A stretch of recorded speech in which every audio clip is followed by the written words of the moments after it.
நான் அடிப்படையில ஒரு தெலுங்கு சமூகத்தை சேர்ந்த ஒரு ரெட்டியார் சமூகத்தை சேர்ந்த ஒரு பையன். இல்ல தமிழ்நாட்டை தமிழர் ஆள வேண்டும்ன்றதுல என்ன உங்களுக்கு பிரச்சனை? அதுதான். ஏன்னா இப்ப என்னோட வீட்டுல தெலுங்கு தான் பேசுறாங்க. நாங்க எங்களோட அருப்புக்கோட்டையில பாதி பேர் தெலுங்கர்கள், பக்கத்து கிராமமும் தெலுங்கர்கள் போது தமிழர்கள் வந்து எந்த இடத்துல வந்து நம்ம வந்து தாக்கியிருக்காங்க, இல்ல கொச்சையா பேசியிருக்காங்க, இல்ல நம்ம மன்னர்களையோ இல்ல ஏதாவது வந்து கொச்சையா பேசியிருக்காங்க, அப்படி இது வரைக்கும் சொன்னதே கிடையாது.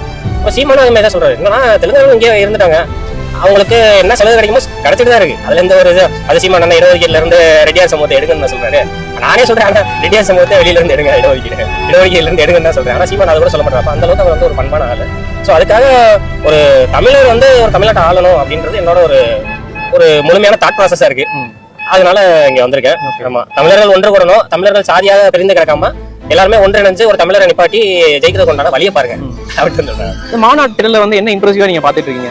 இல்ல முக்கியமா வந்து முதல் செய்தி சொல்லணும்னா அந்த கொடிகள். இந்த கொடி வந்து தமிழ்நாட்டு கொடி வந்து யாருக்குமே இது வரைக்கும் பெருசா விழிப்புணர்வு அடையல. இது முதல்ல என்ன கொடின்னு யாருக்கு தெரிஞ்சிருக்காது. வண்ணக்கொடி இப்ப இன்னைக்கு வந்து திருச்சியில வந்து இன்னைக்கு ஃபுல்லா இந்த கொடி